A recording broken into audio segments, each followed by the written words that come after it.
तो UFC 318 की press conference आज होती है और क्या अब ये सरप्राइजिंग भी रह चुका है कि वंस अगेन एक प्रेस कॉन्फ्रेंस बहुत बोरिंग गई है। तो UFC 318 की भी प्रेस कॉन्फ्रेंस काफी बोरिंग जाती है, जहां पर कोई भी जेन्युइन क्वेश्चन नहीं है। सारे हम बोल सकते हैं एनपीसीज बॉट क्वेश्चंस हैं, और स्पेशली जब क्वेश्चंस की बात आती है डस्टिन पोरियर के ऊपर, जहां पर हर एक क्वेश्चन डस्टिन से बस रिटायरमेंट के बारे में पूछा गया है। अब तक तो सबको पता लग गया है कि डस्टिन रिटायर हो रहा है। जब से ये फाइट वीक स्टार्ट हुआ है, हर एक इंटरव्यू में डस्टिन से बस रिटायरमेंट के क्वेश्चन पूछे जा रहे हैं। फिर मीडिया डे आता है, वहां पर भी सेम रिटायरमेंट के क्वेश्चन, और अब प्रेस कॉन्फ्रेंस में भी सेम ही क्वेश्चन। इवन प्रेस कॉन्फ्रेंस में एक मोमेंट ऐसी भी आती है जहां पर मुझे लगता है डस्टिन की भी बस हो गई थी रिटायरमेंट क्वेश्चंस का आंसर देते हुए, जिधर वो कहता है कि ये सारी बातें फाइट के बाद होनी चाहिए, क्योंकि अभी उसकी फाइट आने वाली है, तो वो एक टफ गाय बना हुआ है। संडे को फाइट होने वाली है, जो one of the most exciting fights में से एक हो सकती है। तो उसके बारे में एक भी क्वेश्चन नहीं, जहां पर डस्टिन और मैक्स के बीच में 2 फाइट्स हो चुकी हैं, तो ऑब्वियसली दोनों के बीच में राइवलरी बनी हुई है। तो फाइट के बारे में कोई क्वेश्चन पूछो,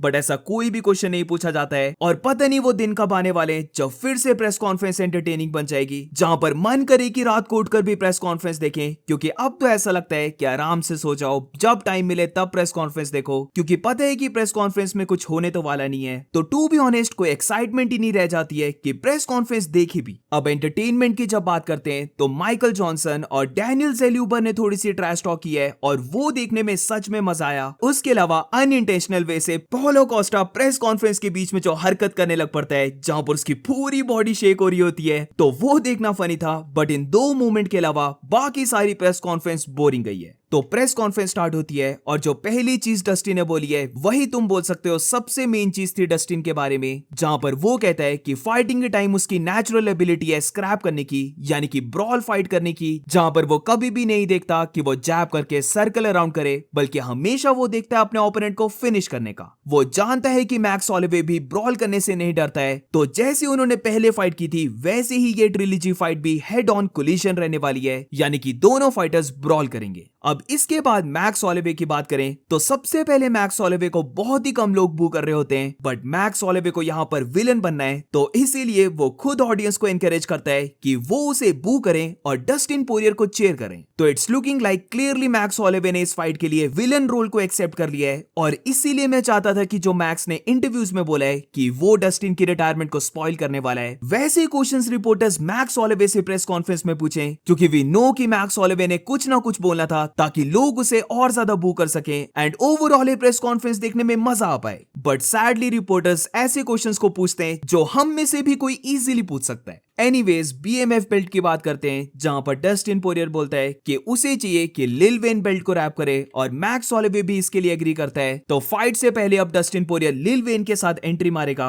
और फिर दोनों में से जो भी फाइट को विन करेगा, तो बीएमएफ बेल्ट भी लिल वेन ही स्ट्रैप करवाने वाला है। अब यहां से मैं जिसकी बात कर रहा था, सारे क्वेश्चंस डस्टिन से रिटायरमेंट के बारे में ही पूछे गए, तो इन सारे क्वेश्चंस को मैं स्किप करने वाला हूं, क्योंकि कुछ भी नहीं है यहाँ पे बात करने के लिए। और अब इसके बाद पेट्रिशियो पिटबुल की बात करते हैं, जहां पर ओ भाई पेट्रिशियो पिटबुल तो ऐसे एक्ट कर रहा था लाइक स्टिल उसके पास बहुत ज्यादा ऑरा बचा है। लास्ट फाइट में पिटबुल ने कुछ भी नहीं किया है, बट वो यहाँ पर प्रेस कॉन्फ्रेंस में ऐसे एक्ट कर रहा था कि वो फेदरवेट डिवीजन को क्लियर करके बैठा हुआ है, और इसीलिए अगर तुम नोटिस करोगे, ऑडियंस ने ये ऑरा को जरा भी बाय नहीं किया, और हर कोई पेट्रिशियो पिटबुल को बू कर रहा था। अब इसके बाद थोड़ा सा एंटरटेनिंग पार्ट आता है, जहां पर बात करते हैं डैनियल जेल्यूबर और माइकल जॉनसन के बारे में। तो इन दोनों के बीच में ट्रैश टॉक होती है, जहां पर डैनियल जेल्यूबर जानबूझकर ऐसी टोन में बोल रहा होता है जिससे कि माइकल जॉनसन एंग्री हो जाए, और दोनों के बीच में ट्रैश टॉकिंग स्टार्ट हो जाए। लाइक डैनियल जेल्यूबर ने सच में ट्राई की थी अपनी सेगमेंट को एंटरटेनिंग बनाने का, और वो ये चीज कर भी देता है, जहां पर वो कहता है कि वो माइकल जॉनसन को पहले राउंड में नॉकआउट करने वाला है, और माइकल जॉनसन नेचुरली इस पे रिएक्ट करता है कि ये सारी चीजें बुलशिट है। जॉनसन का यह कहना था कि डैनियल जेल्यूबर ने स्कमबैग टैक्टिक्स को यूज किया है ये फाइट को लेने के लिए, लाइक उसने सोशल मीडिया में जानकर ट्रैश टॉक किया है ताकि वो उसके साथ ये फाइट को एक्सेप्ट कर ले।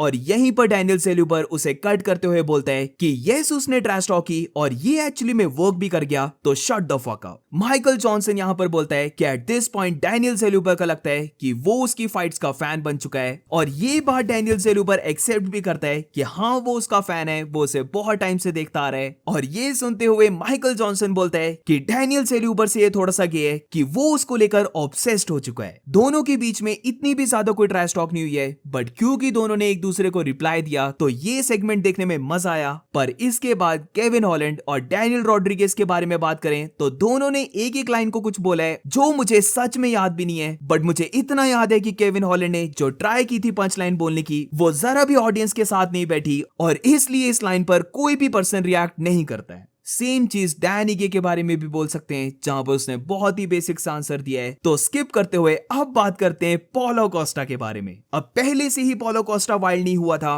बट स्टिल उसकी बातों से लग रहा था कि वो काफी फायर्ड अप है। जहां पर ऑडियंस उसे चीयर करती है तो वो बोलता है कि वो ऑडियंस की सारी एनर्जी, अपने इमोशंस और जो उसके एक्शंस रहेंगे वो सारे फाइट में लेके आने वाला है और रोमन कोपिलोव को नॉकआउट करने वाला है। तो जैसे मैंने कहा यहां तक पॉलो कोस्टा ठीक था, वो डेफिनेटली थोड़ा सा राइल्ड अप था, बट इसके बाद जैसे ही पॉलो कोस्टा से हामजा चिमाएव के बारे में पूछा जाता है, पता नहीं पॉलो कोस्टा को क्या हो जाता है, उसकी बॉडी पूरी शेक करने लग पड़ती है। बेसिकली तुम्हें याद होगा बचपन में जब गुस्सा हुआ करते थे तो बॉडी पूरी शेक हो जाती थी या फिर कोई तो रोने भी लग पड़ता था गुस्से में। तो एग्जैक्टली वैसा पॉलो कोस्टा के साथ हुआ है, जहां पर क्वेश्चन सुनते हुए उसकी पूरी बॉडी शेक होने लग पड़ती है। और यहाँ पर कोस्टा बोलता है कि उसकी और हामजा चिमाएव की साइड से म्यूचुअल हेट है, जहां पर दोनों एक दूसरे को हेट करते हैं और रोमन कोपिलोव को बीट करने के बाद वो गवर्नमेंट चेचेन हामजा चिमाएव को कॉल आउट करने वाला है, जहां पर दोनों के बीच में अनफिनिश्ड बिजनेस है। इस मोमेंट के बाद जितनी भी ये प्रेस कॉन्फ्रेंस चली है, for some reason Paulo Costa still shake करे जा रहा था, जो टू बी ऑनेस्ट अनइंटेंशनली बहुत ज्यादा फनी लगा है पॉलो कोस्टा से। वेयरएज इसके बाद रोमन कोपिलोव की बात करें तो वो यही बोलता है कि वो ये फाइट करने के लिए काफी एक्साइटेड है। और फिर इसके बाद रोमन कोपिलोव से पूछा जाता है कि पॉलो कोस्टा के अकॉर्डिंग वो most beautiful fighter in whole UFC का टाइटल होल्ड करता है, बट वो अपने टाइटल को इस फाइट में लाइन पे नहीं लगाने वाला है क्योंकि रोमन कोपिलोव क्वालिफाई नहीं करता है ब्यूटीफुल होने के लिए। तो इसका रिप्लाई देते हुए रोमन कोपिलोव बोलता है कि ये तो फाइट के बाद पता चलेगा क्योंकि वो पॉलो कोस्टा के फेस को चेंज करने वाला है, यानी कि वो पॉलो कोस्टा के ऊपर बीटिंग को पुट ऑन करेगा